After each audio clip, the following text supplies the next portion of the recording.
Did you say American Music Awards? More like American Flop Awards. За ямар ч гэсэн ингэ хэдүүлээ American Music Awards-ийн эргэн тойронд болсон зөндөө олон хов жив драмануудын тухай өнөөдөр ярилццгаая. Түүнээс гадна зөндөө олон ярих жижиг сажиг хов живуд бас байна заяа. За ингээд хэдүүлээ хов болохой булангийнхаа цоо шинхэн дугаарт тавтай морил.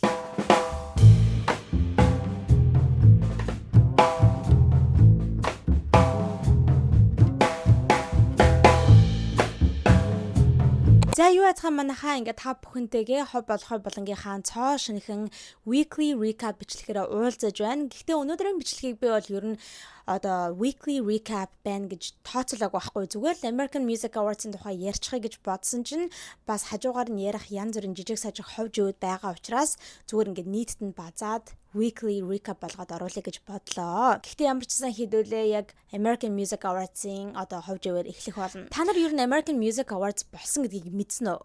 Зүгээр болохыг мэдхээс гадна ер нь болох гэж байгаа гэдгийг мэдсэн үү? Энэ жил би ерөөсөө мдээгүй байсан. Ерөөсөө American Music Awards exist гэдэг гэдгийг хүртэл мартчихсан.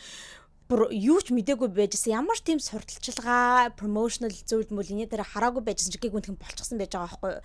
Тэгсэн чинь энэ жилийн 2025 оны American Music Awards сая 5 сарын 26-ны өдөр буюу яг энэ өнгөрсөн нэгдүгээр өдөр болоод өнгөрсөн гинэ. Тэгээ яагаад ерөөсөө ямар ч тийм зар сурталчилгаа энэ дээр байхгүй байсан бол I don't know. За тэгээд юу яасан бэ ч та нар тэрийг нэр мэдсэн үү? American Music Awards чинь өнгөрсөн 2 жил cancel хийгдсэн юм байна.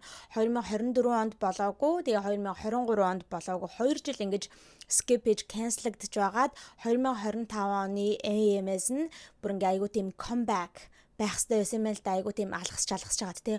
Бид иргэн ирлээ гэсэн юм том ивент байх хэрэгтэй байсан байна. Тэгсэн чинь харин ч эсрэгээрээ айгуу тийм том flop fail болсон юм шиг байна. За ер нь ингээ хүмүүсийн гадуур ярьж байгаа ярианууд нь бол дандаа сөрөг сэтгэгдлүүд байна. Би ерөөсөө American Music Awards-ын жил болох гэж байгаа гэдгийг мэдээжгүй, сонсоочгүй байж байгаа. Саяхан яг нэгдүгээр өдрийн орой л заяа яг 2 дугаар болох гэж байгаа. Тэр шилжих шүн гиг үнхэн TikTok-оор амар их юмуд гараад ирсэн American Music Awards-ын тухай. Гэхдээ ерөөсөө сайнаар биш, дандаа хүмүүс хүүе энэ ямар амар муу юм бэ? Юу үзчихвэ? Хайран 2 цаг минстөө хайран 2 цагийнхаа амьдралынхаа 2 цагийг босааж эргүүлж авч чадахгүй гэсэн тиймэрхүү сөрөг сэтгэлдлүүд зөндөө байсан. Тэгээд би тэндээс нь олж мэдсэн байхгүй хүүе American Music Awards болсон юм байна штэ гэд. Тэг ер нь энэ American Music Awards-ын тухай мартчихсан байна. Тэг та нар юу санджсэн үү? 2 жил алгасан болохоор тийм мартчихсан байх л та. За ямар ч байсан Las Vegas хотын Fontainebleau гээд хотелд энэ жилийн AMAs болсон юм байна. За тэгээд хостер нь хэн ажилласан бэ гэхээр Jennifer Lopez. За энэ дээр нь бас нэлээд олон тийм яриануд яваад байна. За явж Jennifer Lopez-ийг хостер нь ингэж ажиллаадахтай явах хэвдээ. Ер нь Jennifer Lopez ч өнгөрсөн жил бол ер нь өөрийнх нь хувьд хатуухан жил байсан. Гандан орж ном уншуулах дээрээ тулсан Jennifer Lopez-ийн хамаг юм л бүтлгүүдэд, амьдралынч бүтлгүүдэд, карьерынч бүтлгүүдэд нөхрөөсөө салаад divorce хийгээ явж байгаа. Нөгөө нэг хэдэн жилийн дараа хоёр ингээд soulmates-ууд ингээд айгүй олон жил салж байж хагаад би бинийг оллоо гэд Affleck-тэй айгүй сүртэй ингээл хурим хийгээл За тэгвэл тэр хуримдаа зориулаад өөрсдийнхөө тэр иргэн олсон хайрандаа зориулаад 3 part project энэ хийсэн штэ Jennifer Lopez чинь кино хийгээд тэр кинонд зориулсан documentary баримтат кино хийгээд тэр өмнөх кинонд хэрхэн бүтсэн тухай яриад өөрсдийнхөө хайр дурлалын тухай яриад за тэгээ тэрэндээ зориулж хийсэн гейм тоглолт хийгээд тэнгүүдээ нэг альбом дээр гаргаад ер нь баг 3-4 part project байсан юм байна. Тэгээд тэд нар бүгдээрээ бүтлгүүдэд тэгээд амар сүртэй ингээл хайр дурлалын тухай ярьж ирсэн. Яг тэрний дараах нь тэр project-ууд нь гарсны дараах нь нөхрөөсөө салаад гсэн. Тэгээд ер нь өөрийнх нь хувьд бол айгүй тийм сайн жил байгаагүй. Тэгээд карьерийнх нь хувьд ч гэсэндээ энэ бүх зүйлүүд нь ингээ cancelагдаад tour хийх гэжсэн тэр тоглолтынх нь альч ticket-үүд нь зарагдахгүй байсан учраас Тора хүртэл ингээд cancel хийхээсээр аргагүй болсон байгаа. Тэгэд ийм жоохон карьерийн хувь, амьдралын хувьд жоохон асуудалтай явж байгаа ийм жоохон failure болсон хүнийг ийм том award show-ны хостер нь ажиллуулах хэрэгтэй юу бодож исэн байна гэд хүмүүсийн сэтгэл ер нь тийм байна гадуур сэтгэлдлүүд. Тэгээд бараг Jennifer Lopez ингэж хост хийсэн болохоор одоо энэ American Music Awards 2025 бүр ийм амар flop болсон гэж хүмүүс бодож байгаа байхгүй. Тэгээ бас нэг ингээ flop хийх болсон шалтгаан гэдэг юм бол энэхүү American Music Awards гэдэг уул нь энэ айгүй том award show байх ёстой тийм үү. Ер нь ингээл MTV Music Awards, American Music Awards тэгэл одоо юу гэдгийг Oscars энэ төр гэлтэй тэр зүйлүүд чинь бол хамгийн том award show-нууд байх ёстой байдаг штэ.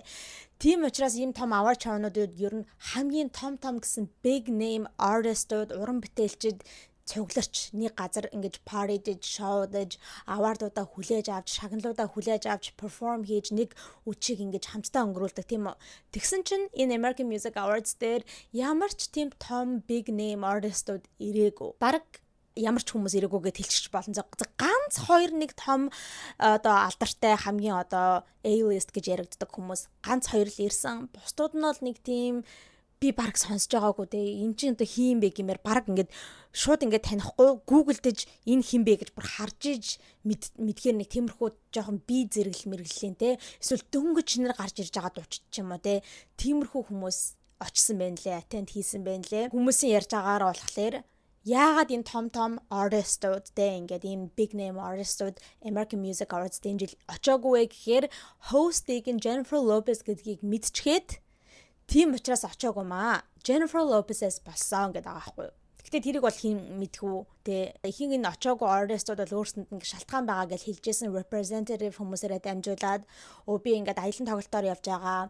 Эсвэл би одоо ийм project-д оролцоод ийм movie-д оролцоод явж байгаа. Тийм учраас одоо оролцох боломжгүй гэсэн тиймэрхүү хариултуудыг өгсөн байлээ. Гэхдээ тэр үнэн үү үгүй юу гэдгийг бол хинч мэдэхгүй. За тэгээд Jennifer Lopez өөрөө host нь учраас одоо American Music Awards-ыг өөрийнхөө тийм dance medley-гээр эхлүүлсэн заяа. Тэр нь болохоор ингээ opening performance нь байсан. Тэгээд өөрөө бол ингээд эхлээд жоохон дуулж эхэлж байгаа байхгүй нөгөө өөрийнх нь dance again гэдэг лөө те тэр нэртэй дуу нэдэг штэ те тэр дуугаа ингээд жоохон ингээ уянгалаг маягаар дуулаад эхэлдэг.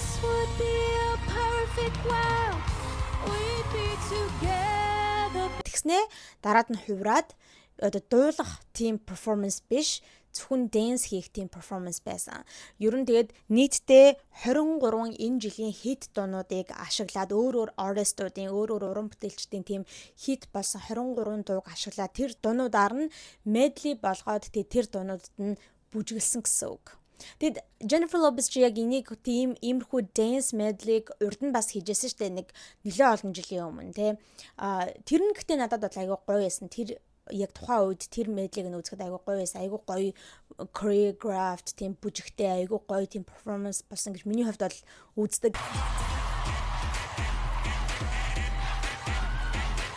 Гэтэ энэ жилийн хол яалтчгүй би ингээд үзсэн байхгүй. За ингээд урд нь ингээд Jennifer Lopez амар тийм суртай гоё dance medley performance хийжсэн юм чинь энэ удаагийнхан ч гэсэнтэй айгүй гоё болох байх гэж бодоод амар өндөр expectationтэй үзсэн чинь no it wasn't good. Ерөөсөө тийм суртай гоё одоо бүжгийн хөдөлгөөн ч юм уу тийм суртай гоё boom гэсэн зүйл байхгүй айгуу тийм mellow байсан. Тэгээд хүмүүс бүжгийн хөдөлгөөнүүдийг харшаад энэ бүжгийн хөдөлгөөнийг хэн одоо дэглэсэн юм бэ те хэн ингээд энэ бүжгийн хөдөлгөөнүүдийг гаргаж ирсэн юм бэ? Энэ баг зүгээр TikTok dancer юм биш үү гэдэг аахгүй. Одоо TikTok dancer тэнгуүтэй яг жинхэнэ dancer хүмүүсийг ингээд харьцуулсан нүд байдаг штэ. TikTok dance гэхээр айгуу тийм амархан нэг зүгээр л нэг байдаг хөдөлгөөнүүдтэй ингээд ингэж мэнгс нэг тийм амар тийм simple хөдөлгөөнүүд байдаг. Жинхэнэ одоо бүжигчин хүн гэдэг чинь бол алдаг штэ те амар хэцүү хөдөлгөөн байдаг. Тийм учраас хүмүүс бас яг тэрэн дээр ингээд те энэ баг хөдөлгөөнийг нь TikTok dancer ингэж хөдөлгөөнийг нь дэглэсэн байхаа ч гэдэг юм уу те тиймэрхүү зүйлүүдийг ярьж исэн. За тэгээд энэ бүжиглсэн 23 дуунуудаас нь дурдах юм бол одоо яг л энэ саяны өнгөрсөн жил хит болсон гэсэн тэр дуунууд байсан. Billie Eilish's Birds of a Feather байсан. За тэгээд нөгөө нэг тэр би artist-ийн нэрийг мартчихад байна. Санахгүй байна. Тэр нь болохоор нөгөө нэг тийм bar dance билүү tipsy song гэл нэг айгүй амар TikTok дээр бүр амар overplayed басан дээр дуу байсан. За тэгээд Kendrick Lamar-ийн дуу байсан. 2-3 дуу байсан.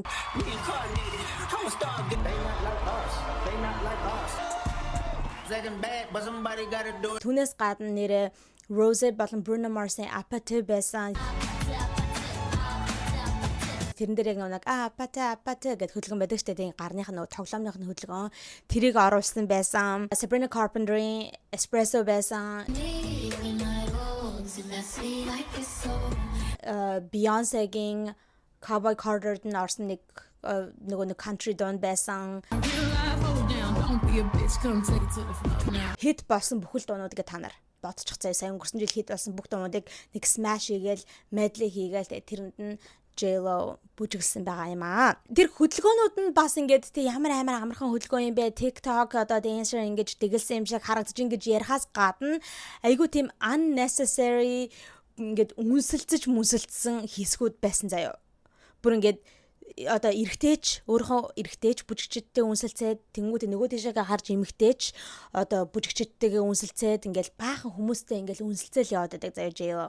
Тэгвэл хүмүүс why is that necessary? Тэ ямар тийм ерөөсөө нэг тийм яг тэр тухайн перформанстай амар тийм зохицолтлохойтой үнсэлцэж байгаа хэсэг байсан бол за яах вэ гэд бодож болно те. А гэтэл ямар ч тийм зохицолтлохой байхгүй зүгээр л ингэ бүжиглсэн гинтгийн хараад үнсэлцээд ямар сони юм бэ гэдэг хүмүүс айгу тэрэн дээр нь дургуутлаа илэрхийлж байгаа. Jennifer Lopez бараг худлагаасаа Madonna болон Britney Spears, Christina Aguilera гурвын VMA дээр нэг үзүүлжсэн үзүүлбэр байдаг штэ. Ингээл яг дуунуудаа дуулчаад яг эцэст нь ингээд Madonna, Britney Spears хоёр үнсэлцээ дараад нь Christina Aguilera, Madonna хоёр үнсэлцдэг те. Тэр iconic moment-ийг худлагаасаа өөрөө дахиж recreate хийгээд өөрөө бас нэг тийм ингээл бас л би ингээд эмэгтэй хүнтэй тайзан дээр үнсэлцэн гэж харуулах гээд байгаа юм шиг байна. Зүгээр тэр moment-ийг recreate хийхийг хүсэж байгаа юм шиг ингэж хүмүүс бодоод байгаа. Тэгээд тэрийг бол арай л дэндүү unnecessary байсан гэж бодож байгаа. За манайхаа тэгээд энэхүү American Music Awards яг энэ event нь энэ show нь ойролцоогоор нэг 2 цаг гарантай үргэлжилсэн юм байна л да. Ер нь тэгээд 2 цаг гарам гэдэг чинь энэ award show-нуудын хувьд бол нэг дундаж duration гэсэн үг. Тэгээд нэг тэр 2 цаг гармын хугацаанд дөнгөж 6хан яг шагналуудыг, awards-уудыг present хийж ялагчдуудыг тодруулсан. Уул нь энэ award show учраас тэр чинь ер нь хамгийн гол зүйлүүд нь шүү дээ тийм ингээд баахан nomination-ууд байгаад, баахан юм category-нууд байгаад, за энэ category-нд ингээд ийм хүмүүс ингээд нэр дэвшсэн байна. За тэрнийх нь ялагч нь тэр боллоо гэж нөгөө ялагч нь гарч ирэл, тайзнаар гарч ирэл шагналаа хүртэж аваад нөгөө ялагчийнхаа speech-ийг өгөөл бөө юм болол тийм. Тэр чинь яг хамгийн гол зүйл нь шүү дээ тийм. Энэ чинь award show учраас. Тэгсэн чинь энэ 2 цаг гармын хугацаанд AMA дээр зөвхөн 6хан шагналыг гартуулсан. Зөвхөн 6хан одоо тэр category-нуудыг ингэж тайзан дээр зарласан. Тэгэд бас энэ 6 category-нуудаас нь одоо ялсан хүмүүс нь баг ганцхан ч яг амьдаар хурж шагналаа хүлээж авч ингэж speech өгөөгүй. Бараг ганц л одоо тэгсэн баг. Тэр нь болохоор SZA байсан. Бусад хүмүүс нь бол бүгдээрээ амьдаар тэнд очиагүй. Award show-н дээр бүгдээрээ одоо pre-taped одоо урьдчилаад ингээд record хийгээ бичлэг хийчихсэн тийм pre-taped acceptance speech-үүд байсан. Тим минутаа явуулсан байгаа хгүй ингээд аль үшэнээр record хийчихсэн те. Тэгэл за баярлалаа манайхаа өстой те би ийм шагналыг хүртсэндээ баяртай байна гэд тэгэж тэр artist-ууд нь явуулсан тэр pre-taped recording-уудыг ингээд тоглосон байгаа хгүй. Яг тэр шагналаа хүртэж авч явах үед нь. За ер нь тиймэрхүү тохиолдлууд байдаг те иймэрхүү award show-нууд дээр. Гэхдээ бүр баг энэ 6 шагналуудаас нь 5 нь байхгүй байна гэдэг чинь 5 ялагч нар нь амьдаар хурж шагналаа аваагүй гэдэг нь бол угаасаа амар тийм it doesn't look good. Тэгээ ер нь жоохон муу харагдаж байна гэх юм уу те. Жоохон энэ award show-ны хувьд бол зүгээр айгуу тийм flop харагдаж байна гэсэн үг. Одоо жинх юм бол Weekend байсан. Weekend одоо нэг шагналыг хүртэж авсан. Тэгсэн чинь Weekend бас л ирээгүй учраас зүгээр acceptance speech tape явуулсан. Billie Eilish байна. Billie Eilish болохоор зүгээр өөр хүндэтгэх шалтгаантай л гэсэн л дээ. Би ингээд tour хийгээ аялын тоглолт хийгээ явж байгаа болохоор очиж чадсангүй гэж хэлсэн. Тэгээ бас tape явуулсан байгаа. Зөндөө олон өөр category-нууд байсан байгаа хгүй юу? Nomination-ууд те ийм төрөл одоо янз бүрийн team одоо ишилдэг дууч гэдэг юм уу ишилдэг artist энэ гэсэн team өөр төрлүүд байсан. Гэтэ тэдрийгээ бүр зарлаачгүй яг тайзан дээр. Яагаад вэ гэх юм бол хүмүүс нь огтхон ирээгүй гэсэн.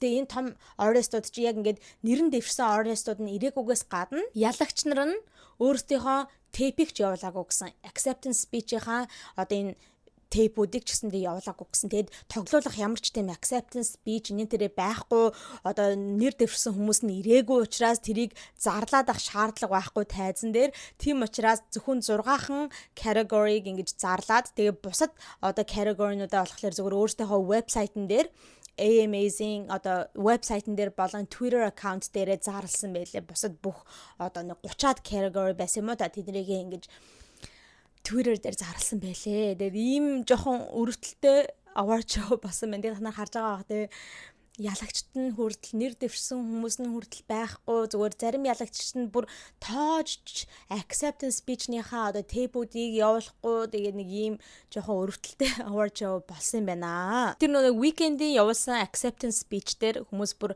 ингээ weekend хүртэл одоо ядаж ганц acceptance speech явуулахдаа ядаж тэр урдлынхаа камерыг ингээ цэвэрлэхгүй нэг саарлцсан бүр дэгдүүлээ бүрсийсэн юм байна гэд яг тийм байсан зав манайхаа ингээ камера арчаагүй юм шиг амар тийм fogged up болцсон зав амар тийм бүрсэж гэсэн тийм бичлэг явуулсан байлээ weekend бараг зүгээр ингээл унтж байгаа л гяс нэр би энийг хийх ёстой штэ гэл нэг уцаа ингээл гаргаж ирэл бичлэг явуулсан юм шиг үлээ яг нэг тэгж харагдчихсан. Taylor Swift уулын American Music Awards-ийн history-нд тэ бүр түүхэнд хамгийн их American Music Awards шагналыг хүртсэн artist юм байна. Бүр 40 давсан гинэ яг American Music Awards-аас авсан шагналууд нь.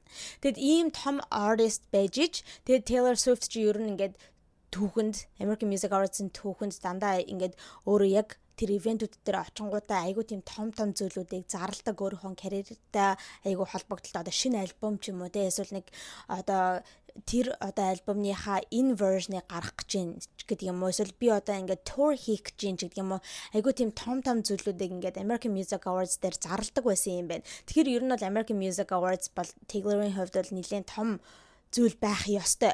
Гэтэл Taylor Swift бүр ингээд энэ award show-н дээр ирээчгүй ямар ч тийм одоо хүндэтгэх шалтгаан өгөөчгүй тэгсэн мөртлөө ингээд 6 category-д уулна Taylor Swift нэр дэвшсэн байгаа хгүй энэ жил. Тэгээд тийм учраас Taylor Swift ингээд ерөөсөө ирээгүй ямар ч хүндэтгэх шалтгаан өгөөгүй зүгээр бараг AMA-г ингээд хайсан учраас American Music Awards-ыг одоо зохион байгуулж байгаа хүмүүс нь уурлаад Taylor Swift-д ямар ч шагнал өгөөгүй гэж хүмүүс яриад байгаа. Энэ 6 нэр дэвшсэн category-нуудаас нь алинд нь Taylor Swift ялаагүй энэ жил. Тэгээ хамгийн гол зүйл нь гэх юм бол манайхаа энэ American Music Awards чинь юу ахгүй fan voted award show байхгүй. Зарим одоо award show-нууд чинь fan vote биш байдаг штэ ингээд одоо фэнүүдийн санал асуулгаар ингэж ялагчаа тодруулдаггүй зүгээр ингээд өөрсдийн гэсэн panelтэй тийм шүүгч нартай тийм music critic хүмүүстэй. Тэгээ тэр хүмүүс нь ингээд одоо ялагчдыг тодорхойлдог. American Music Awards-ийн хувьд болохоор яг фэнүүд нь сонсогчд нь өөрсдийнхөө саналыг одоо ингэж vote хийдэг. Тэгээ та нар угаасаа мэдж байгаа те Taylor Swift чинь ямар амар их fan baseтэй хүн блэ те Taylor Nation гэдэг чинь бол те бүр амар байдаг штэ те бараг хамгийн их одоо фэнтэй хүн дуучин гэд хэлчихэд бол бараг болох бах бүр амар их одоо tour enter гээл те хийгээл янгуцтай бүр битүү зарагддаг штэ. Тэгээ тэрнээс нь бол харж болж байгаа да ямар амар фэнтэй вэ гэдэг нь. Тийм учраас ингээд Taylor Swift бол ингээд ядаж нэг 6 category-наас нэгийг болохноо авах ёстой байгаа штэ тий fan voter бол тэгж яхад Taylor Swift энэ жилийн 6 nomination-аас алиг нь аваагүй байгаа хгүй. Тийм учраас хүмүүс энэ American Music Awards-ийн албаар ингээд Taylor ингээд оролцож маралцахгүй өөртөө нь жоохон жигээд байгаа учраас ингээд албаанд ургуу үрээд ингээд өгөх ёстой award-ыг нөгөөгүй мэн гэж тооцоолоод байгаа. Тэгээ түүнээс гадна яг энэ award show-н дээрээ Artist of the Year тэг яг энэ жилийн шилдэг одоо артист тэ уран бүтээлч гэдэг одоо яг тэр category-г уулын тайзан дээр зарласан юм байна. Тэгээ зарлахдаа ингээл nominees хүмүүсээ харуулдаг штэ тэ ингээл нэр дэвшсэн хүмүүстэй ингээ харуулад дэлгэцэн дээр зураг мургийг дуу мууг нь гаргадаг тэ. Тэгээ гаргаад явж байхдаа яг тэр дуучны чин клипэн ч юм уу гарч ирэнгүүт одоо зэрэгтлийн яг live audience-ийн тэр дуунд бас микрофонд ордог юм байна. Тэнгүүд яг ингээл тэр дэлгэцэн дээр яг тухайн одоо жишээ нь Taylor Swift гараад ирлээ гэхэд ингээл зэрэтлэн тэрийг харчгаад тэ гэл орилол cheer хийгээл тэ алга малгай ташж байгаа тэр дуу нь яг тэр микрофонд нь ороод яг тэр дэлгэцэн дээр бас гарах хэрэгтэй байдаг юм байна л да.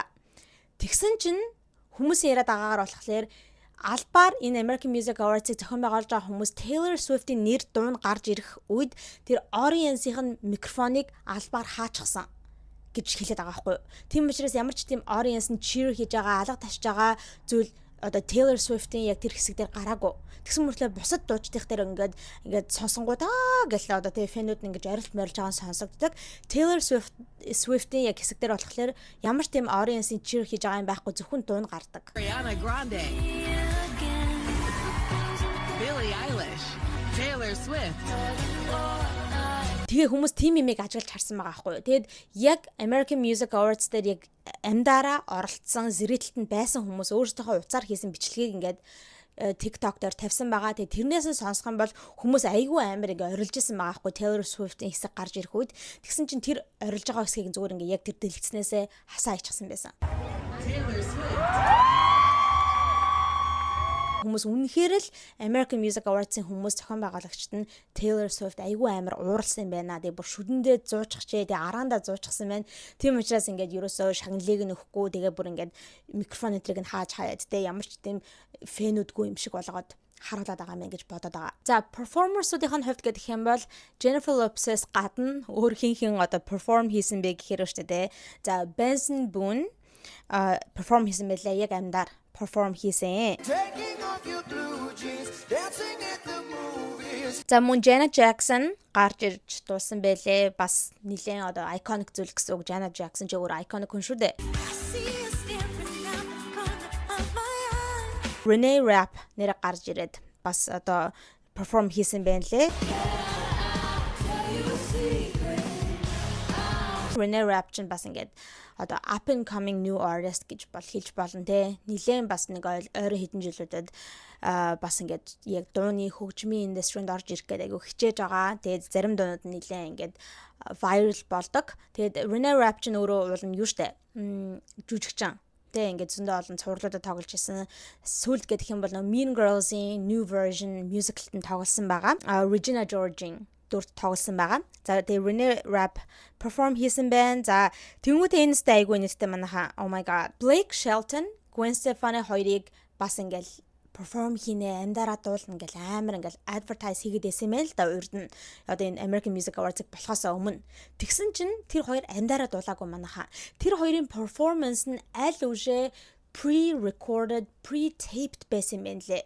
Урдчлаад ингээд бичлэгийг нь хийчихсэн. Тэгээ тэр хийсэн бичлэгээ зүгээр тэр тайзан дээр тэр том дэлгэцэн дээр тоглуулсан байгаа байхгүй. Тэгээ тэрийгээ өөрснөө ингээд live performance гэж хүмүүсийг хуурсан байгаа юм. Бүр амар эдтэй байгаа зү. Ерөндөө иймэрхүү тохиолдол зөндөө байна гэсэн American Music Awards дээр ингээд одоо performance-ууд нь хүртэл ерөөсөө амьд биш pre-recorded. Ягаад гэвэл тэр уран бүтээлчд нь өөрснөө бүр амьдараа очоочгүй зүгээр ингээд pre-recorded tape-уудаа явуулсан байгаа байхгүй. Ийм л хүмүүс нэг perform хийсэн байна. Ямар ч тийм wow гэсэндээ нэг амар том хүмүүс байгаагүй.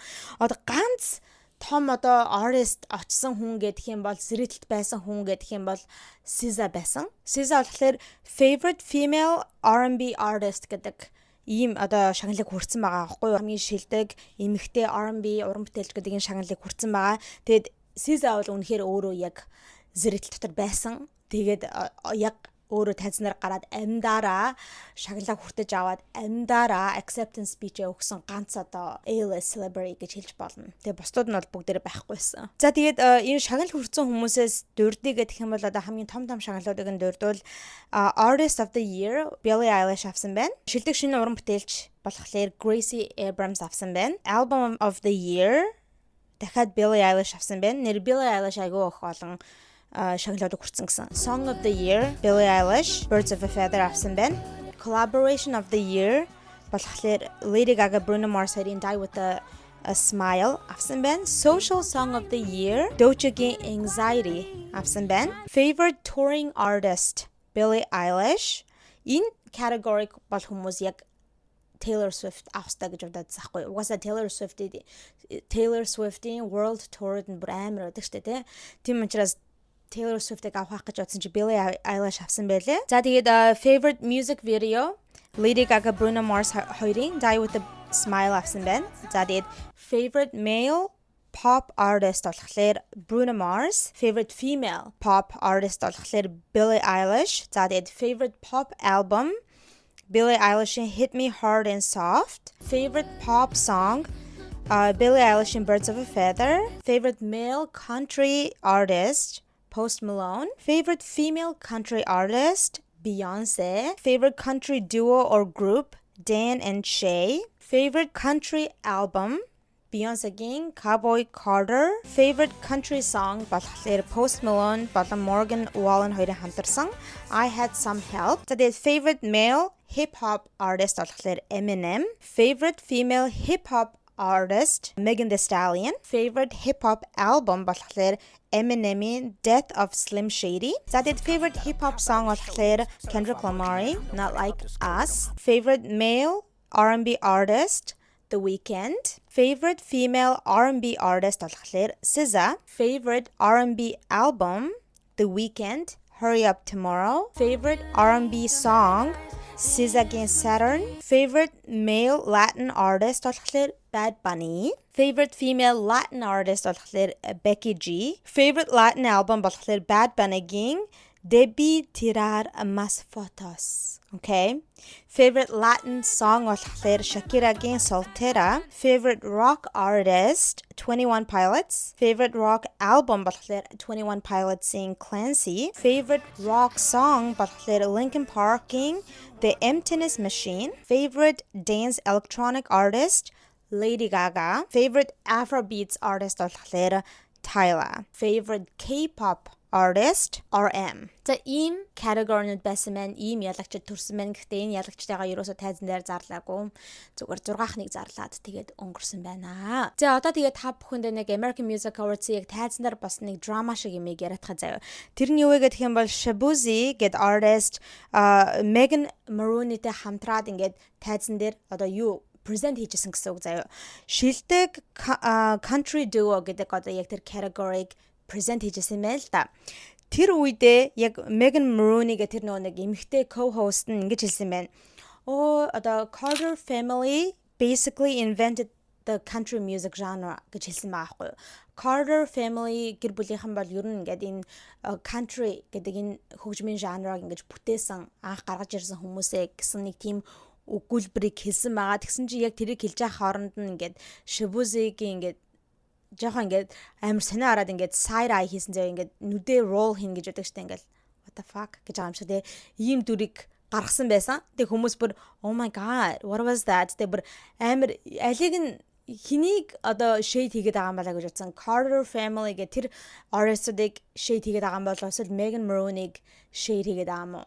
Сайн мэдгүй. Гэтэ ер нь бол хүмүүсийн ярьж байгаагаар бол угаасаа Carter family-г одоо энэ жанраг те country жанраг ингэж invent хийсэн гэдэг дээр яг тэр комментэн дээр санал нийлэхгүй байгаагаа ингэж харуулж ингэж бодсон байгаа. Тэгэж side eye хийснээрээ. And this award went to the Carter family, who basically invented country music.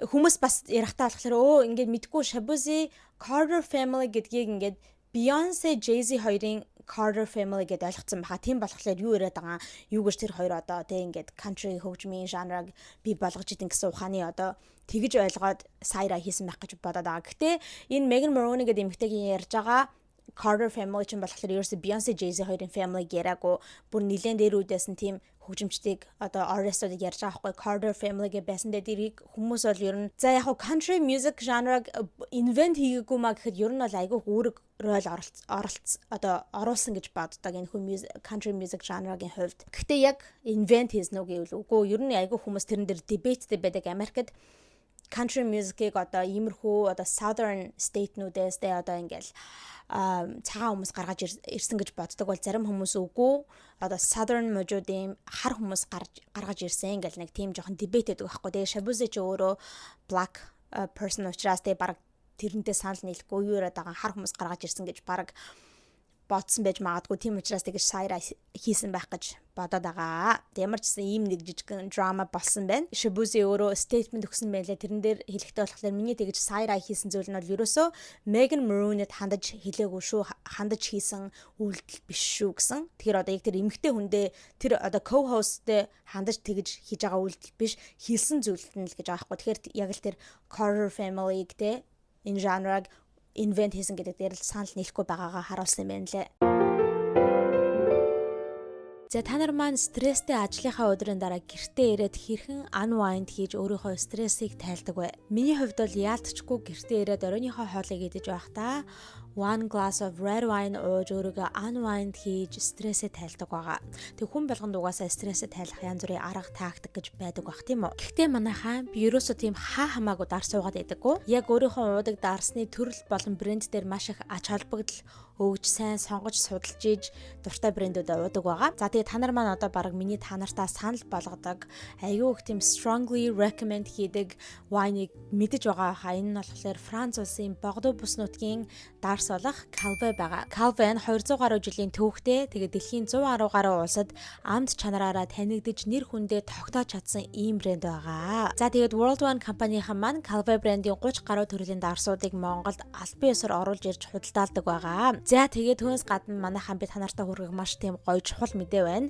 Тэр нь юу вэ гэхээр та бүхэн маань одоо Calvé брендийг CU-гээс бас авч болох нь байна. CU-гийн бүх салбаруудаар худалдаалагдаж байгаа. Түүнээс гадна суглаад хөтөлбөр явагдаж байгаа юм байна. Calvé брендийг хэрүү CU-гээс авах юм бол. За тэгээ яадаг урамшууллаа гэхээр CU-гийн аль ч салбараас Calvé брендийн бүтээгдэхүүнүүдийг худалдан авсан хэрэглэгчид CU аппликейшнээр азтан болох нэг эрх үүсгэх юм байна. За тэгээ манайхаа энэхүү суглаад худалдаанд 5 сарын 1-ээс эхлүүлээд 7 сарын 31-ийг дуустал явагдаж байгаа юм байна. Тэгээд тухайн сарын тохиолол нь дараа сарын эхний 7 хоногт шалгараад явах юм байна лээ. Тохиоллоор сар бүр 3 азтанд толроод явах юм байлээ манайхаа амар гоё гоц. За тэгээд энэ 3 азтанд ямар билгүүдийг хожих вэ гэхээр супер аздан World Wine дэлгүүрийн 500,000 төгрөгийн эрхийн бичгийг хожно. Тэгээд 2 дугаар аздан нь болохоор Calvé брендийн сарын хэрэглээ. Харин 3 дугаар аздан нь болохоор Calvé брендийн багц гих мэдчлийн ийм гоё бэлгүүд хүлээж байгаа юм байна. Тэгээд бодоод үзтээ Calvé брендийн сарын хэрэглээг авчихвал эсвэл бүр World Wine дэлгүүрийн 500,000 төгрөгийн эрхийн бичиг. Oh my god.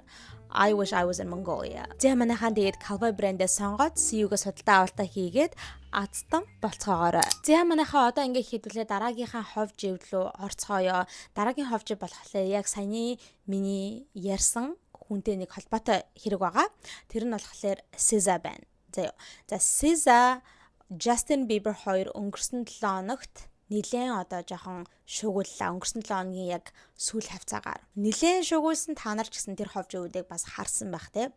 За юу болов гэсэн чинь SZA одоо өөрийнхөө World Tour-ыг хийгээ явж байгаа штэ цаадах чинь ингээл аялын тоглолтоо хийгээ явж байгаа. За тэгээ яг Лос Анжелест хийсэн өөрийнхөө тоглолтын дээр Justin Bieber surprise guest болж гарч ирж SZA-тай хамтарч нэг Snooze гэдэг дууг нь perform хийсэн байна. Тэгэд 2023 онд гарсан дуу байгаа штэ тэр Snooze гэдэг дуу чинь та нар тэгээ бас үзчихсэн бол Justin Bieber яг тэр дууныхын клипэн дээр нь оролцож исэн. Тэр дунд нь бол ингэж хамтарч дуулаагүй зүгээр л клипэнд нь байсан. Тэгээд тэр 2023 онд яг тэр клип нь гарч ирсний дараагаар ч гэсэндээ бас зөндөө яриа болж ирсэн шүү дээ. Хүүе Justin Bieber энэ клипэн дээр одоо SZA руу арай л нэг тийм харцаар хараад байна. Би байсан бол би Hailey Bieber байсан бол үнэхээр төвчгүй ч гэдэг юм уу. Тиймэрхүү зөндөө зүйлүүд яригдчихсэн. За одоо тэр яриач нь одоо дахиж гарч ирж байгаа гэсэн үг заяа. Гэтэ энэ удаад бол клип байгаагүй яг live performance яг жинхэнэ амьдар болсон үйл явдал байгаа. Justin Bieber гарч ирээд SZA-тай хамтраад энэ Snooze гэдэг дууг ингээ collab хийгээд дуулсан байгаа. За тэгээ яг тэр perform хийж байгаа үедээ Justin Bieber-ийн байгаа байдал нь хүмүүс яриа болоход хүргэсэн байгаа зав. Нэг талаараа хүмүүс ярьж байгаа нь юу вэ гэх юм бол oh my god бүр ингээ Justin Bieber SZA хоёрын хооронд бүр амар chemistry байна. Тэ бүр үнэхээр зүгээр нэг хамтраад уулж байгаа зүйл бол биш байна. Айгуу тийм chemistry байна. Би бидэндээ хүрж байгаа тэр байдал инээ дээрээ ялангуяа Justin Bieber хэрхэн SZA-д хүрээд байгаа нь тэ хүмүүсийг ингэж яриулахад хүргээд байгаа аахгүй ингээ Justin Bieber ингээ SZA-гийн бүр ингээ гарыг нь барьж авч агаад айгуу ингээ үнсдэг заяа. Бүр ингээ SZA ингээ гараа өгөө тэгсэн чинь ингээл Justin ингээл үнсэл заяа гарыг нь үнсэл ингээл амар хүнсэл ингэж үнсэл заяа бүр салахгүй. Тэгээд ингээд SZA бар арай гэж ингээд гараа татаж авч байгаа юм шиг тийм харагддаг. Ингээд SZA цаашаа явж байгаа юм шиг харагддаг. Тэгээд тэрийг ягаад oh my god бүр ингээд үнэнгээсээ яг хүнд уралцсан юм шиг үнэнгээсээ яг SZA-д уралцсан юм шиг бүр гарыг нь тавьж оруулж чадахгүй өстой бүр чамаага үнсий гэж байгаа юм шиг харагдчих ингээд те хүмүүс тэгэж ярьсан. За тэгээд түүнээс гадна ингээд дараад нь SZA хурж ирээл ингээд юуг нь Justin-ийн ингээд эрүүгээр нь ингээд барайл заяа ингээд хацарлуу нь ингээд царайлуу амар харж мараал баг үнсэлцэж байгаа юм шиг те. Тэгэл ингээл хамгийн сүлд нь эцэст нь ингээ тэр хоёр доошоогоо тайз руу ордог байхгүй. Яг тэхээсээ өмнө ингээл ихэн SZA Justin яг урталт нь очиод ингээл бараг тэрвэрлдэл Justin ингээл яг бэлсгүүгээр нь ингээд хальт ингээд тэрвэрч мэврэл нэг тийм айгуу тийм дотн харилцаа байсан. За тэгэхээр нэг талаараа бол хүмүүстэй үнэхээр ингээд Justin SZA хоёр арай л дэндүү ойр дотн байна. Hailey Bieber хэрэг бий байсан бол үнэхээр ингээд те хаардаж сэрдэх байсан гэж хүмүүс ярьж байгаа. За нөгөө талаараа хүмүүс ярьж байгаа нь болохоор Justin does not look well on stage те. Ингээд хайзандар үнэхээр зүгээр харагдахгүй байна. Justin Bieber яг мансуурчсан харагдаж байна гэд тэгээд аваад заяа. Тэг бүр тэр тусмаа fentanyl гэж одоо нэг айгу тийм одоо хурц хамгийн hard drug-нуудын нэг байдаг, мансууруулах бодиснуудын нэг байдаг, fentanyl гэд та нар бас сонсож байсан байх. Гэд энэ одоо hard drug-ыг чи хэрэглэн хүмүүс нэг тийм Fenty Fold гэдэг зүйлийг хийдэг заяа. Зөвхөн Fenty Fold гэдэг нь хүмүүсийн өгсөн нэр баггүй юу? Нэршил Fold гэдэг нь юу гэсэн үг вэ гэхээр одоо ивхрэх гэсэн үг баггүй. Тэнгүүд яадаг вэ гэхээр яг энэ хүмүүс чинь энэ мансууруулах бодисаа хэрэглэнгүүтээ бүгдээрээ ингээд нурмаагаад ингээд бүр ингээд унцдаг баггүй юу? Ингээд бүр хамаг биенийг унаад яг газар ингээд суучдаггүй ч гэсэндээ бүр ингээд юуг болцсон заяа, ингээд мэдрэмжгүй болцсон ингээд байж байгаа, одоо мансуураад байж байгаа. Тэгээ тийм хүмүүсийг бол ингээд Америкийн айгүйх тийм одоо мансууруулах бодис ихтэй газруудад бол зөндөө харж болдог. Одоо жишээ нь Нью Йорк хотын айгүй жоохон эвгүй хэсгүүд байдаг байхгүй. Тэр хэсгүүд рүү очингууд яг ингээд зөвөр гудамж нь ингэсэн хүмүүс ингээд байж байгаа юм чи яг fold хийчихсэн хүмүүс байж байгаа. Тэгээд хүмүүсийн яриад байгаагаар болохоор Justin Bieber яг тайзан дээр тэр Fenty Fold-ыг хийх гээд байна. Бүр яг хийх гэж байгаа юм шиг ингээд доошоо бүгтийгэд байна. Тэнгүүд баг SZA ингээд тэр fold-наас нь гарах гэж байгаа юм шиг тий буцааж одоо мансуурлаас нь гарах гэж байгаа юм шиг ингэж хацар мацарт нь эрүү мөрөнд нь хурж одоо татаж хангаагаад ингэж яриад байгаа. Гэхдээ миний бодлоор бол I don't agree with that. Би ерөөсөө тэгэж бодохгүй байгаа. Ер нь тэгэж би бол ингээ андаар тэгэж fentanyl fold-ыг харсан хүн байгаа байхгүй юу? Одоо Нью-Йоркийн зарим гудамжуудаар нь яг ийм хүмүүс байдаг гэдэг байгаа штэ. Тэр хүмүүс ингээ харж байхад бол угаасаа яг бүр яалтчгүй байдаг. Бүр ингээ ихэрчсэн байдаг байхгүй. Тэгж яхад Justin бол тэгж амар ихрээд байгаа юм байхгүй. Зүгээр дундаа ороод ингээ жоохон бүгтийгээд байгаа нь бол харагддаг. Гэтэ тэр чинь бол ингээ зүгээр дундаа ороод хүн чинь перформ хийж байгаа юм шиг янз бүрийн өөр хөдөлгөөн хийн штэ. Надад бол тэгж харагдсан. Ерөөсөө тэгж мансуураад Fenty Fold хийх гээд байгаа юм харагдаагүй. Харин тэр нэг SZA-тэй одоо тэгж хийж байгаа үйлдэл нь бол жоохон эвгүй байсан уу? Эвгүй байсан. Миний хувьд бол хэдийгээр ингээл дуучид чи ингээл клаб хийгээл зүгээр ингээл дөрөв эсгэж байгаа ч гэлээдээ бүр тэр бол ингээл гарыг нь бүр дахин барьж үнсэл I don't like that. Тэ зүгээр амар тийм unnecessary. Тэ зүгээр нэг үнслээ болоо okay fine дундаа зориулаад тэ бүр тэрийг дахин үнсэл бүр тавьж явуулж чадахгүй байх нь одоо like why тэ тэр бол тэрнтэй бол нийлэн санал нийлж байгаа хүмүүсийн ярьж байгаа зүйлтэй энэ мансууруулах бодисын хувьд бол би ерөөсөө санал нийлэхгүй байгаа. Maybe зүгээр тайлзан дээр гарахаасаа өмнө өвс татаад тэ зүгээр ингээ weed татаад ингээ жоохон ингэсэн байсан high байсан байж магадгүй. Гэхдээ арайч тийм hard drugs тэ fentanyl хэрэглээд бүр Fenty Fold хийгээд байгаа юм бол надад ажиглагдаагүй. Хүмүүс бол арай л дэнд reaching гэж бодож байна. Энэ яриа гараад эхэлж байгаа шүү дээ. Яг энэ тоглолтын бичлэгүүд нь гарч ирсний дараагаар ингээд TikTok-оор цацагдсны дараагаар хүмүүс oh my god та үнэхээр их нартай хайргүй мэн Hailey Bieber-ыг айгүй амар доромжилж ин Justin Bieber ингээд өөр эмэгтэйтэй ингээд бүр үнсэж тэврээл тайзан дээр амар нь ялуураад би өстө хэрэг Hailey Bieber-сэн бол төвчгүй яаж Hailey Bieber-ыг төвчдөг байна ингээд өөрийг нь publicly доромжлоод байхад гээл те. За тэгсний дараахан Hailey Bieber одоо өөрийнхөө Instagram аккаунт дээр story-нууд дээр айгүй их одоо энэ хоёрын перформ хийж байгаа бичлэгүүдийг тавьсан байгаа. Өөрөө яг тэр зэрэлт байсан юм шиг үлээ үзэж суужсан юм шиг үлээ. Тэгээд бүгдийг нь одоо ингэж бичлэгүүдийг нь тавингуудаа you guys are killing it.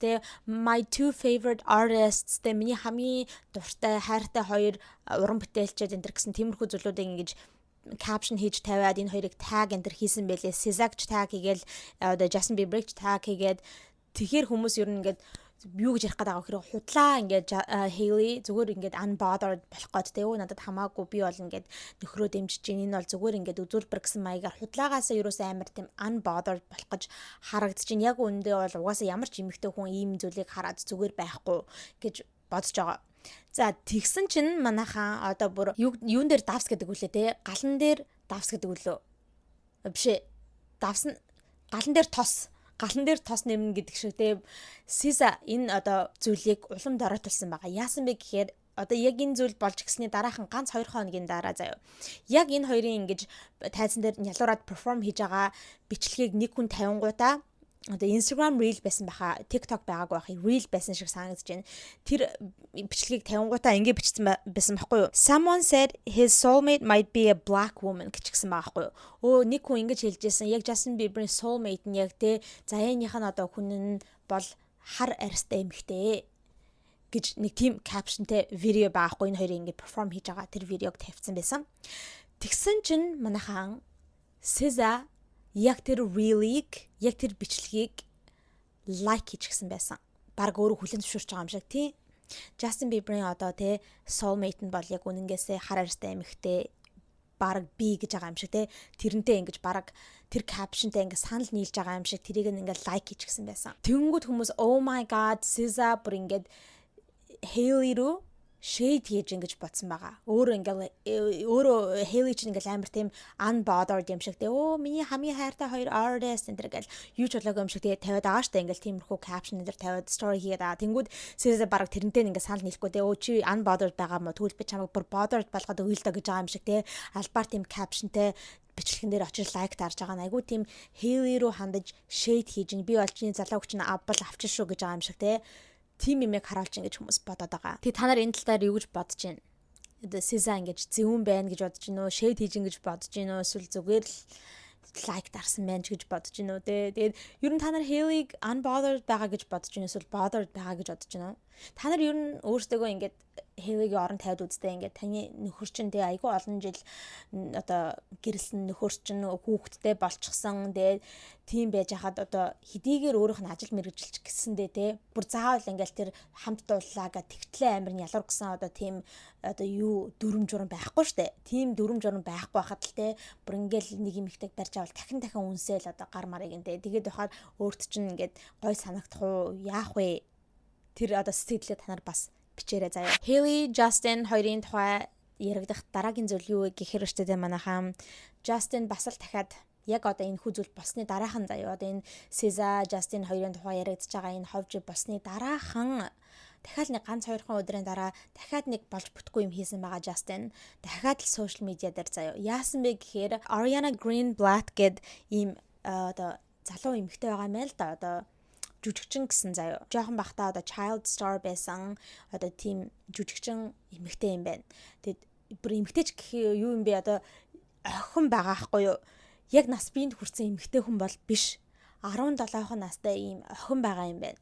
Тэгсэн чинь энэ Ariana-гийн Instagram дээр хийчихсэн байсан өөрийнх нь одоо зургнууд дээр нь яг постн дээр нь Justin Bieber comment биччихсэн байсан. Бичингүүтээ I love you гэж зөндөө олон youтэй I love you гэж бичсэн байхгүй. Би чамд хайртай гэд. За тэгэл хүмүүс бөө юм болсон заяа.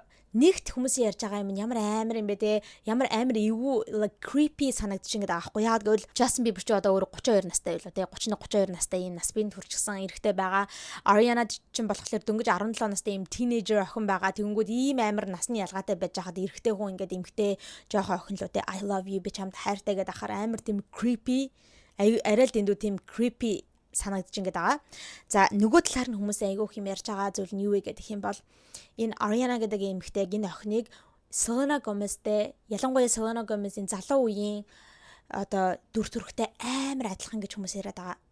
За яг нь ер нь жоохон фичернүүд нь адилхан заяа нэг хоёулаа одоо dark үстэй те Ariana ч тэр Selena ч тэр ер нь фичернүүд нь жоохон адилхан. Би бүр ингээ яг хараад бүр яг адилхан байна гэж бол хэлэхгүй. Зарим нэг тиймэр хүмүүс байдаг шүү дээ амар адилхан төстэй те.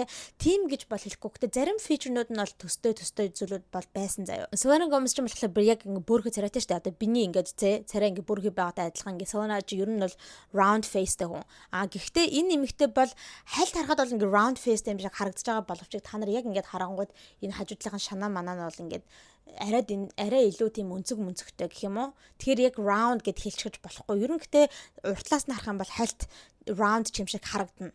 Тэгээд ер нь нэг тийм dark feature-нүүдтэй болохоор тийм хар үстэй ингээл нүд мөдөн ч гэсэндээ тийм бор хар одоо нүд мөдтэй болохоор тэрүүгээрээ ингээ бас хүмүүс Selena-г одоо санагдуулж ингээд байгаа юм шиг байлээ. Гэтэ зарим хүмүүс бол бүр ингээд үнэхээр Selena-тай адилхан харагдаж байгаа. Ялангуяа Selena-гийн яг тийм залуу байх үеийн тийм дүр төрхтэй бүр усны тусал шиг адилхан байна гэж хүмүүс ярьж байгаа хүмүүс цаан ч юм байна.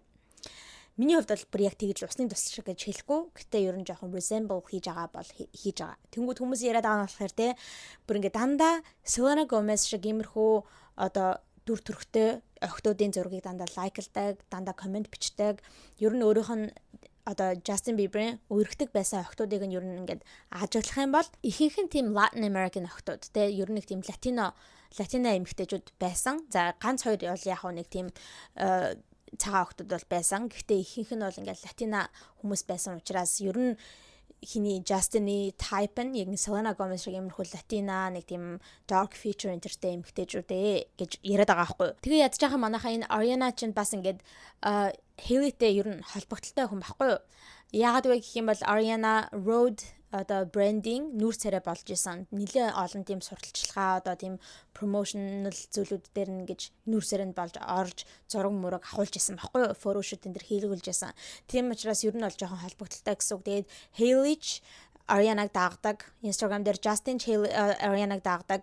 За тэгээд Ariana ч гэсэндээ Hailey Justin хоёрыг хоёулангийн Instagram дээр дагдаг юм байна лээ. За яг нь мэдгүй тэгээ өөрийнх нь их нэртэй нь ингэж одоо брэнд дээр нь хамт ингэж оролцсон болохоор ингэж support өгж I love you гэж бичиж байгаа байж магадгүй. Гэхдээ л амар тийм creepy байна те. Ингээд ийм одоо бараг нэг нугалчихсан те. Ингээд насаараа ийм хөгшөндүүдээ ийм хүн 17 настай охин ялангуяа өөрийнх нь ex-ийг resemble хийж байгаа ийм охин руу I love you гэд бичээд байж байгаа нь айгуу тийм ичмэр зүйл байна гэж ярьж байгаа. Бантмаар зүйл ялангуяа Hailey-гийн хувьд бол тэ нөхөр нь ингээ өөрийг нь publicly ингээл дарамжлаад явах юм даа гэл тийм зөндөө юм ярьж байгаа. Тэг хүмүүс ингээ яриад байгаа хгүй Justin Bieber ингээд иймэрхүү simple комментүүд бичиж чаддаг байхгүй тийм ингээ хүмүүстэй өө би чам тайртай ч гэдэг юм уу эсвэл тиймэрхүү simple комментийг бичиж чаддаг мөртлөө өөрөө эхнэр нь саяхан Vogue magazine те cover дээр гарчаад яхад зүгээр юм simple I love you гэдэг юм уу би чам тайртай шүү чи чамар бахархаж шүү I'm proud of you гэдэг юм уу тийм simple юм бичгийн оронд ямар урт нэг доромжилсан юм бичлээ те би өстө чамайг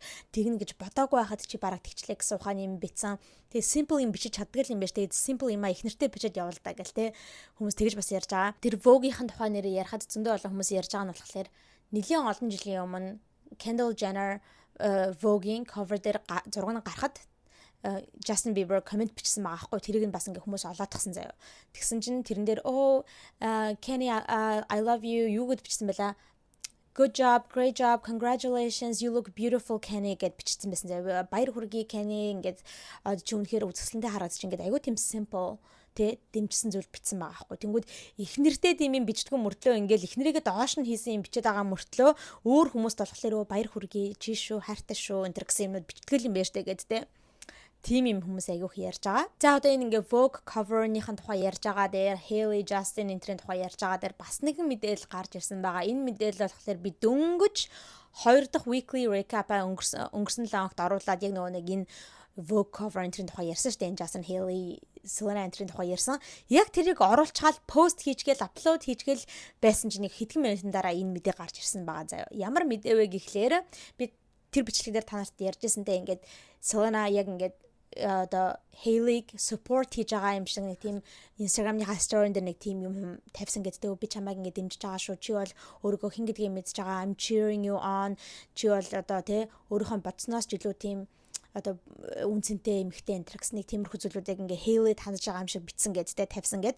Түүнээс гадна ингээд Selena Gomez бас Hailey-гийн брэнд болох Road нь Sephora-д ирж байгаа гэсэн тэр постн дээр бас лайк энэ дараад support-а үзүүлсэн байсан. Тэгсэн чинь манайхаа тэгээд ч барахгүй Selena Gomez Hailey руу бүр DM бичсэн юм байна. Hailey-д support үзүүлэх гээд. Яг энэ зүйлүүд болоод хүмүүс ингээл яана Justin-тэй Hailey-г айгуу доромжилж ийн өстой Justin ерөөсөө их нэртэй баяр хүргэж чаддгүй манддгүй гэл бөө юм болоод Hailey хүмүүс өрөвдөөл энэ төр байж ах энэ үед Selena зөвхөн тэгж story энэ төр хийж өөрөө support хийхээс гадна Hailey руу бүр ингээ өөрөө DM бичиж баяр хүргээдтэй ингээд support өгсөн юм байна. Одоо сэтгэлийн одоо support ч юм уу те. Яг юу бичсэн бол мэддэггүй. Гэхдээ тийм supportive message DM-ээр хүргэсэн гэдгийг бол ингээд Demois гаргаж ирж ярьсан байгаа. Demois гэдэг нэг тийм одоо social media одоо бас л юм ховж ярьдаг те. Тийм source байдаг штэ. Гэхдээ Demois ч нь ер нь insider source-аас мэдээлэлүүд авдаг. Гэхдээ яг хинээс авдаг гэдгийг хизэж хэлдэггүй. Тэрүүгээр амар тийм онцлог байхгүй. Гэхдээ ер нь бол Demois иймэрхүү ховж өвдөр ер нь жоохон үнэн байгаад байдаг талтай. Яг гэвэл insider source-наас мэдээлэл авдаг гэдэг утгаараа. За Demois тэгж постлсан байгаа. За Selena Gomez Hailey Bieber руу одоо ийм supportive DM явуулсан. За тэгсэн чинь Hailey Bieber яг санамсаргүй байж байгаад онгойлгоё гэж онгойлгоогүй тэр мессежийг нь санамсаргүй байдлаар ингээд андуураад нээчихсэн гинэ. За тэнгууд нээнгүүд угаасаа яадаг бол манайха мэдж байгаа бах те. Red гэ гараад ирдэг штэ ингээ уншчихсан гэ гараад ирдэг те. Тэгэнгүүт яхаа мэдгүй юу гэж хариу бичихээ мэдгүй бүр ингээд Hailey Bieber жоохон эвгүй байдалд ороод найзууд руугаа заалгаж одоо зөвлөгөө авах гэж тэгээ зөндөө олон найзууд руугаа зөндөө олон хүмүүс рүү холбоо барьсан гинэ. За тэр зөндөө олон холбоо барьсан хүмүүсийн нэг нь Kylie Jenner байсан байна. Тэгээ бүр Kylie Jenner Hailey Bieber-т зөвлөгөө өгөх гээд яг яах вэ, ямар үйлдэл хийх вэ гэдгийг нь зөвлөгөө өгөх гээд бүр Hailey-гийн гэрт рүү нь очиод энэ хоёр ингэж зөвлөлдсөн гинэ хоорондоо. Ярилцаа за одоо яах вэ, хариу бичихгүй болох уу, яах вэ, яаж одоо ямар арга хэмжээ авах вэ гэд бүр ингээд хоорондоо ярилцаа суусан байхаа. Тэгээ ямар ч байсан одоо босож хариу бичсэн юм уу үгүй юу, ямар ч гэсэн мэдэхгүй. Тэр тухай бол гарч ирээгүй байгаа, зөвхөн демо яг энэ талаар л тэгэж мэдээ хүргэсэн байна лээ. Maybe Hailey одоо хариу бичээгүй ч юм уу, ямар ч байсан тун удалгүй тэр одоо зүйл болсноос хэдхэн хоногийн дараа Selena Gomez өөрийнхөө одоо Instagram дээр өөр янз бүрийн тиймэрхүү постнууд бичээд одоо постнууд өөрийнхөө зураг мөргийг оруулсан байлээ. Тэрэн дээр болохоор яг албаар Ariana Grande, Selena Gomez хоёр ингээл би бинийг олж харчаал ингээл award show дээртэй ингээл үнсч мүнсэл ингээл тэрвэрлдэж мөрөлдөж байгаа тэр зургийг ингээд бичлэгийг өөрийнхөө story дээр тавингуудаа эмэгтэй хүмүүс ингээ эмэгтэй хүмүүсээгээ дэмжиж болдго юм аа, woman supporting woman тэгээ эмэгтэй хүмүүс өөр би бинийгээ дэмжих ёстой энэ гэсэн тийм утгатай капшн оруулчихсан байсан.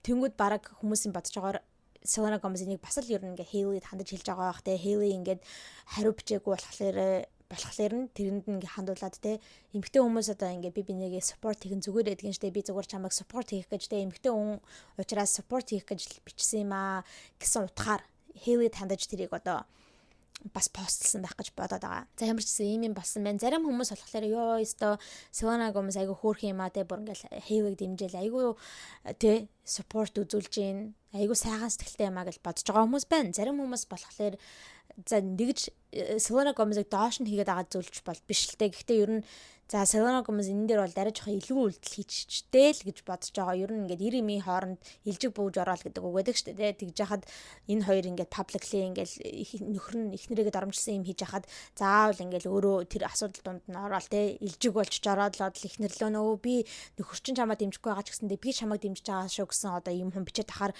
нэмэгтэй хүн таалагдахгүй л байх. Тэгээд энэ дээр болж байгаа илүүдчихжээ гэж бодож байгаа хүмүүс байна. Хэрвээ би одоо Hailey Bieber байсан бол те миний нөхрийн одоо ex эмэгтэй тэгээ ингээд ерөөс надад холбоо барьж мэрдэггүй байжснаа нэг болоо маа нөхөр намайг хэрүү social media дээр жоохон доромжилсан маягийн бичсэн байхад гэтээ маа нөхөр хийж тэгэхгүй л дээ he literally worships the ground I walk on. Маа нөхөр бол миний намайг өстө бүр ингээд амар тэ pedestal дээр тавьж ингэж намайг одоо хайрладаг хүн. Тэгэхээр хизээч Justin Bieber шиг тэмтнийг юм хийхгүй манай нөхөр.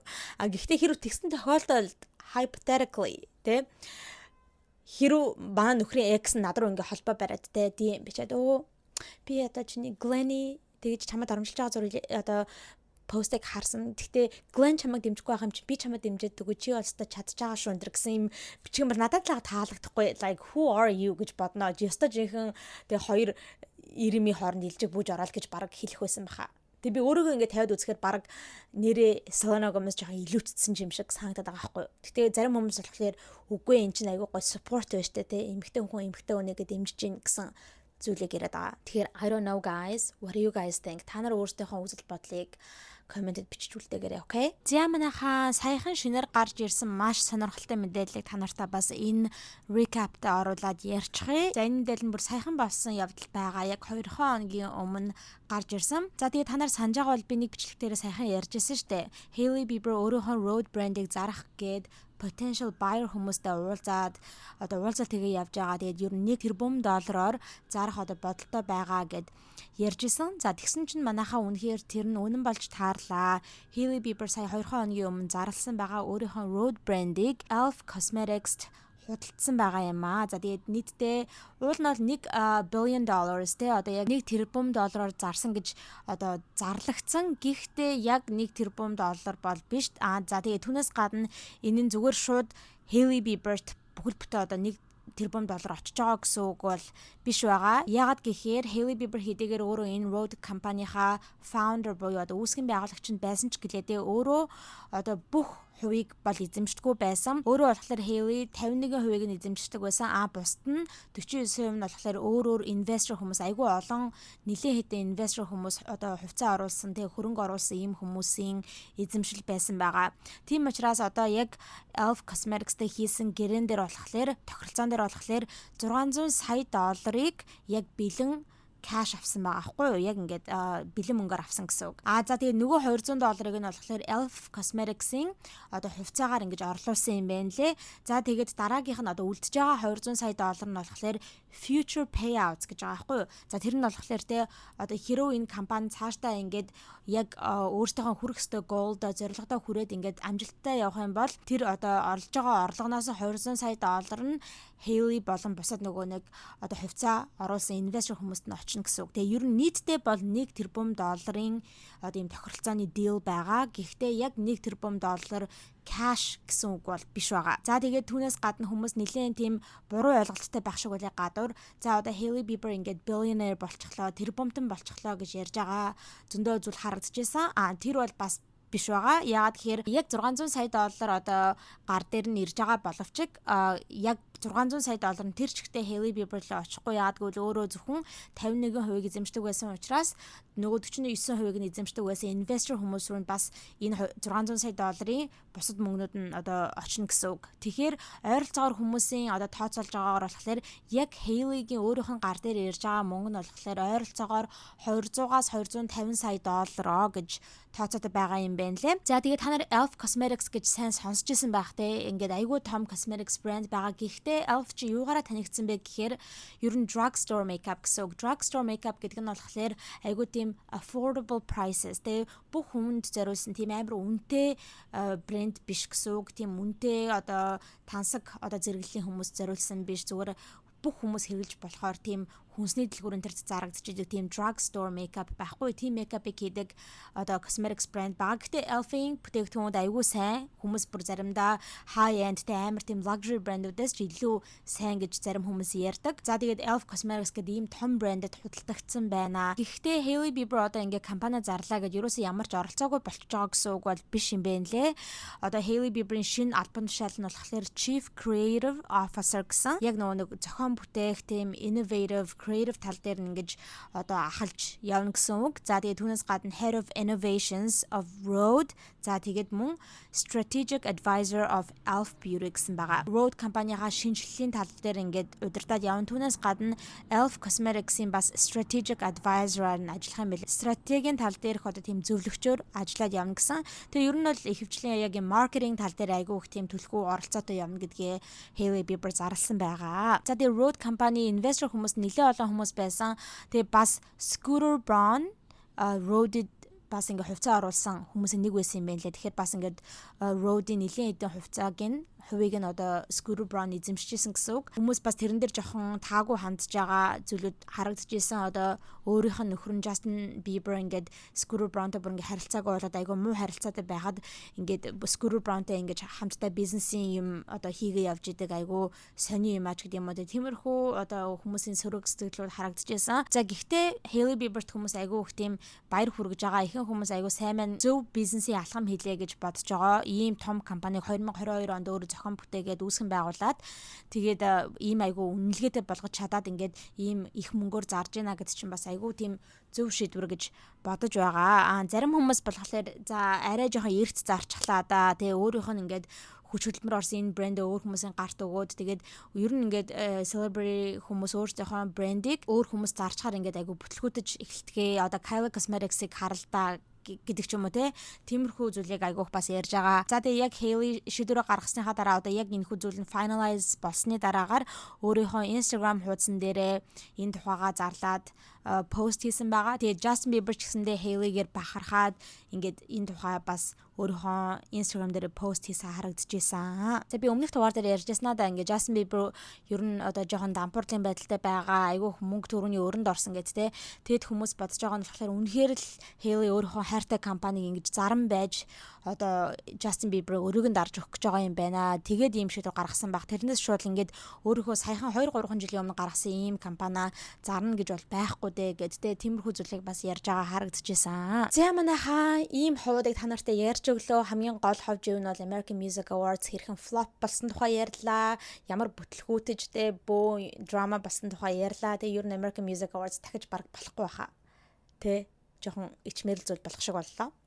За тэгээ түүнээс гадна Justin Bieber, Hailey Bieber, Selena Gomez гурвын драмануудыг ярьж өглөө. Энэ гурвын хооронд дандаа драма байдаг болохоор ярихгүй байхын аргагүй манайхаа. Тэгээ баг би ийм комент харсан байхгүй миний комент дундаас энэ гурыг ясараад баг хамаатны ах их шиг санагддаг болж тэ гэсэн нэрээ тийм шүү те. Зүгээр нэг хамаатны найз нөхөд мөхөдл юм шиг санагддаг болсон байна. Тэгээд хэдүүлээ хамаатнуудынхаа тухай сайхан яриадглаа. За манайхаа та бүхэнд маань ховж өгöd маань таалагдсан байх гэж бодож байна. Хэрэг бичлэг таалагдсан бол лайк дараарай. За тэгээд channel дээр subscribe дарж амжаагүй байгаа бол subscribe дараарай. За миний Instagram account right here. Instagram-ыг нь бас дагаарай. За ингээд дараагийнхаа хобболохой болонгаараа цоо шиг хэмжлэгтэйгээ уулзалтлаа. Түр баяртай.